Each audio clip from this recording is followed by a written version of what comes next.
Okay, so what we're looking at today is we're going to be reviewing our participle clauses and our relative clauses.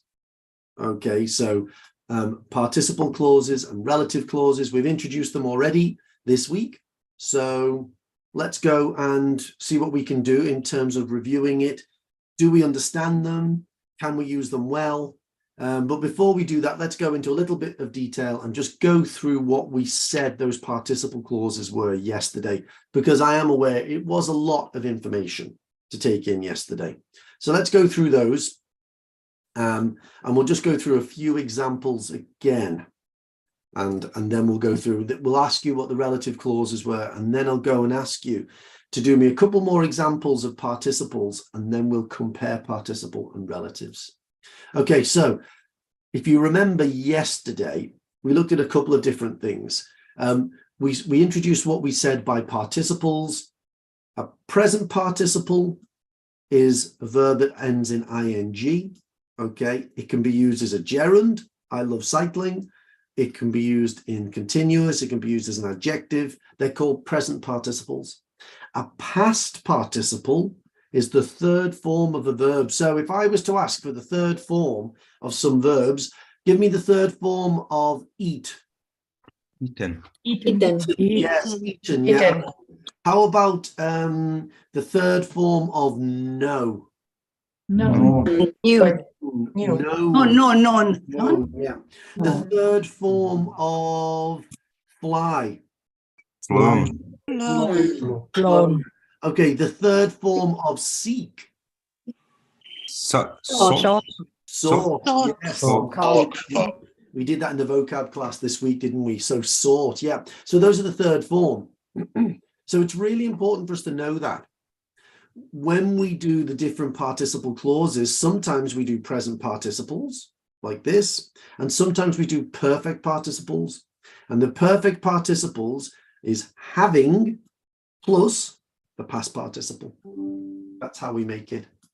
Now, if we just go through again what we said yesterday, the present participle clause is used in order to say something which is true at the same time as the other thing. That's the idea of it. Okay. So feeling confident. Oops, don't want capitals.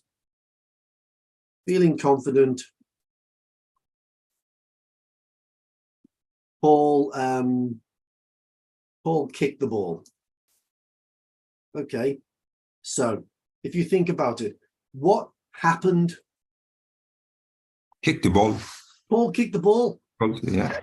And Hussein, how was he feeling when he kicked it? He was confident to kick the ball. He was confident, wasn't he? Okay, now you might say he only kicked the ball because he felt confident, but we don't know that for sure. No, it appears to be a result that he kicked the ball because he was confident, but we really don't know. I played football. I didn't always feel confident when I kicked the ball. Sometimes I kicked the ball even when I was feeling scared. Okay, so I'm not saying 100% that this is the result, but it appears to be the result, especially when you say something like this. Losing blood, Paul dialed 999. Okay, so if I was to ask Mashal, are you there, Mashal? Yes, hello. What's 999, Mashal? Emergency? Okay, so why would I dial 999 if I was losing blood? Because you have a losing blood. Because Yeah. of that. And what do I want? Do I want the police to come? No, they police is 111. No. Oh, sorry, an ambulance. I want an ambulance. I want the paramedics to come. Okay.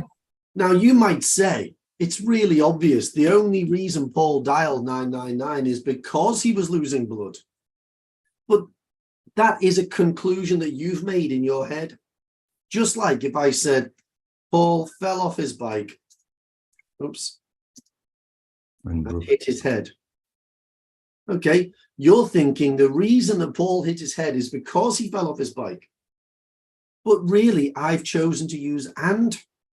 I'm just telling you that those two things happened and you are drawing the conclusion between them.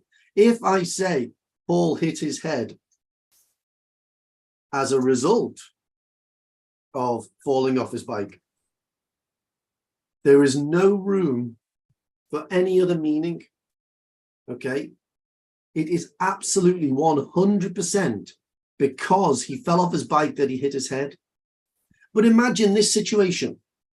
I know this is going to sound a little bit strange, but just imagine I fell off my bike and I went like this. Oh, I'm silly. Oh, I'm silly. So did I hit my head because I fell off my bike? No. No. Yeah. I chose to hit my head, didn't I? Yeah, you choose by yourself. I didn't fall off the bike and bang my head. Mm. That's not what happened. So there is a room here. There's room in all of these three here. Logically, you're making a connection and saying this one happened because, but that is not what I am saying. Okay, that would be this. This result language makes it 100% true that this one happened and then this one happened. That's what result language does. A present participle, all it says is that they were true at the same time. That this one happened and this one happened. That's it. I'm telling you that Paul fell off his bike, and I'm telling you also that Paul hit his head. I'm telling you that Paul was losing blood, and I'm telling you that Paul dialed 999. I'm telling you that Paul felt confident, and I'm telling you that Paul kicked the ball. That's it. That's the idea of the present participle. Okay, so having 6 children, Sarah feels overwhelmed. Okay, so does she feel overwhelmed before she had the 6 children? No. Of course not. No, okay. Right now, she has 6 children. That's what happens. She has 6 children. She also feels overwhelmed. In your mind, you're connecting those two things together. Having 6 children, Sarah feels overwhelmed. You're relating those two things together. They are true at the same time. And notice that in each of these sentences, it's the second clause that tells us what the tense is. This is the present. Okay, this one's the present. This one is the past. Okay, that's what tells us. So I know that I felt confident in the past. I know that I lost blood in the past. I know that she has 6 children now because of the tense that we've used in the second clause. So I told you yesterday my opinion about the present participle. I'm not a very big fan of it. I'm not saying it's impossible to use it in OET, but I think that it is something that's a little bit confusing and it's easy to get wrong. And I think there are other things to practice and get right, which are more important. So the passive, the result, contrast, addition, and cause language is more important. Relative clauses are more important. Subject, verb, and tense are more important. But, okay, if you want to have a practice with it in our writing weeks, that's great. You can do it. Okay, so the perfect participle. Let's move on. The perfect participle is about something which happens before the action in the second clause. Okay, that's the point of the perfect participle. Okay, so in this one, which can seem a little bit confusing because of this having lost a liter of blood, Paul required, what did Paul require? Transfusion. Blood transfusion. Blood transfusion. Yeah, a transfusion. Okay, now, quick question, Mike. Yeah. Did he require the transfusion before he lost the liter of blood or after? Oh, after you lost the blood. Okay, now that's obvious, isn't it? Because you don't have transfusions Yeah. if you don't lose blood. So that seems really obvious. Okay, but how about this? It could be something like this. Having eaten his sandwich, Paul ate some crisps. Now, is it always true that people eat crisps after their sandwich? No. No. It depends. Oh, it's not, is it? Some people eat their crisps before their sandwich, but not Paul. We know for sure that Paul ate his sandwich first because we've used this, which is called the perfect participle. And the perfect participle tells us about sequence. It gives us clear sequence. That's what it's all about. It tells me that this thing happened first. So what thing we need to be aware of is this idea of having.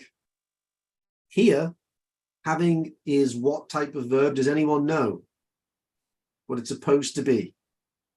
Verb ing.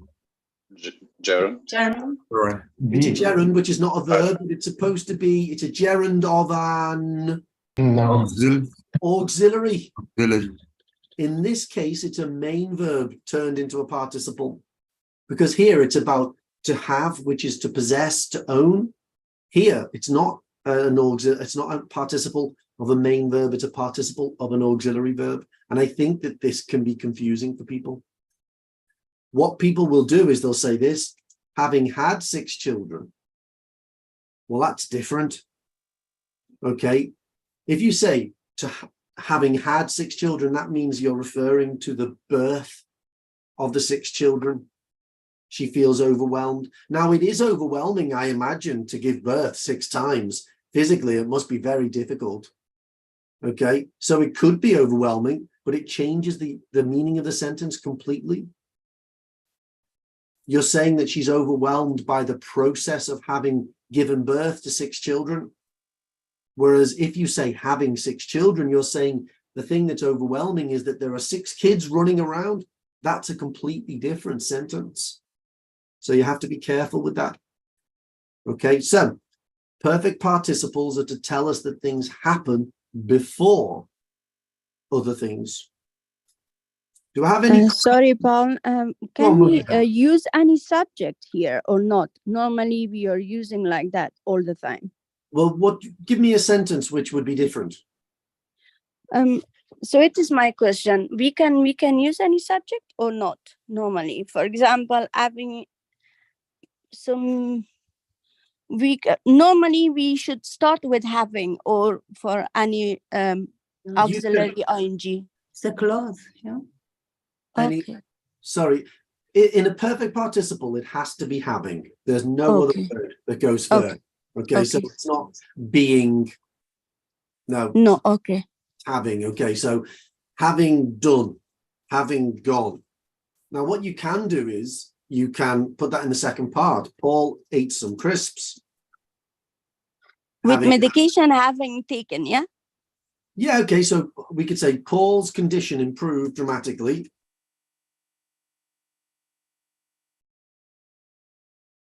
Oops, dramatically, having commenced antibiotics. So the subject isn't changing dramatically. The subject's not changing. Okay. Yeah. Yeah. Now I understand. You can put any subject in there. It doesn't have to be Paul. You know, it could be Yeah, just I got. condition. Yeah, I mean, Okay. that, Yes. that goes without saying for all sentences. But yeah, you can be at the end. There's no limit to how this could be used. Think about what happens in life. Things happen in sequence. Some things happen before other things. Okay, that's it. We know that. And sometimes we want to say that. Sometimes we don't, but it's a tool that enables us to say it. So these are called participle clauses. Now, they're not the same as relative clauses. Adam, have you got a question? But anyway, in perfect participles, there is no causative relationship. Am I right? It's up to you. This is not necessary. It, Generally, this is according to when the actions is time. I am not stating 100% that there is a causative relationship, but if you look at that, what do you assume? If you think to yourself, Yes, it If you may be think- causative, but having you think- eaten sandwich, there is no causation. exactly, yeah. So ultimately, at the foundation of this, all I'm doing is showing a sequence. That's it. But we often use it as a way of showing a causative relationship, even though it's not 100% like that. Okay. Okay, so relative clauses. They're not the same, are they? Okay, they are an extra clause, but they're not the same. So what do relative clauses do for us? Let me go and ask Farouk, what do relative clauses do?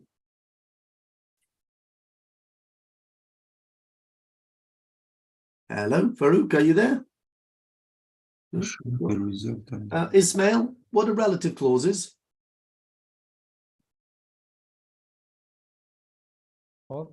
Mhm. Yeah. I cannot explain.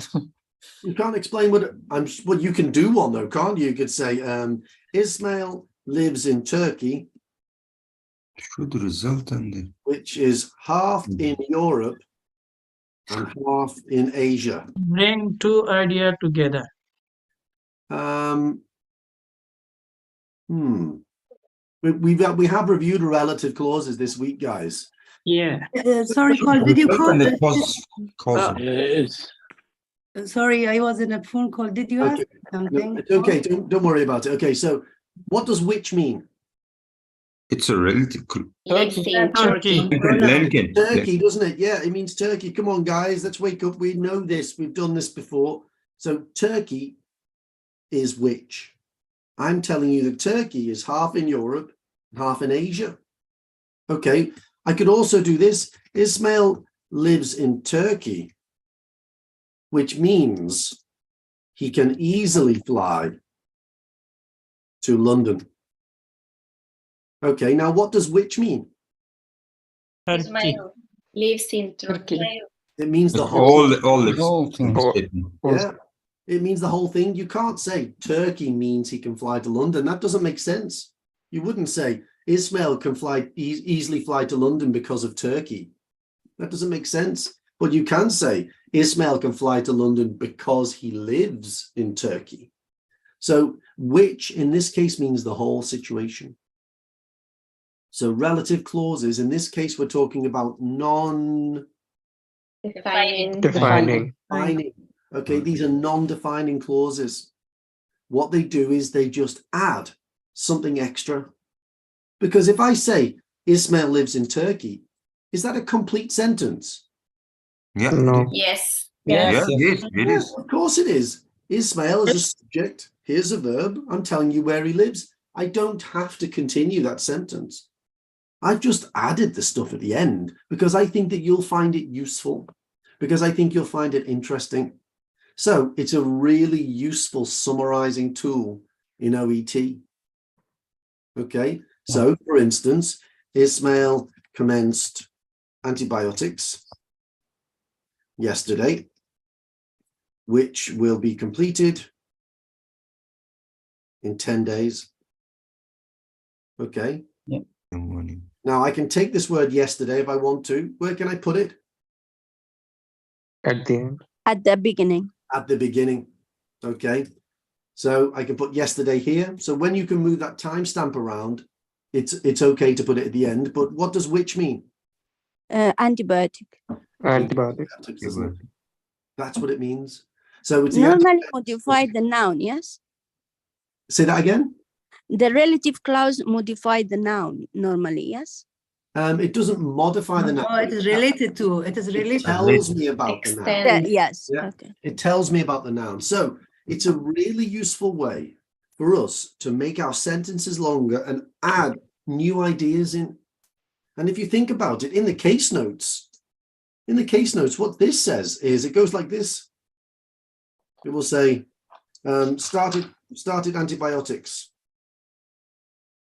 So it will say something like the date, 10th June.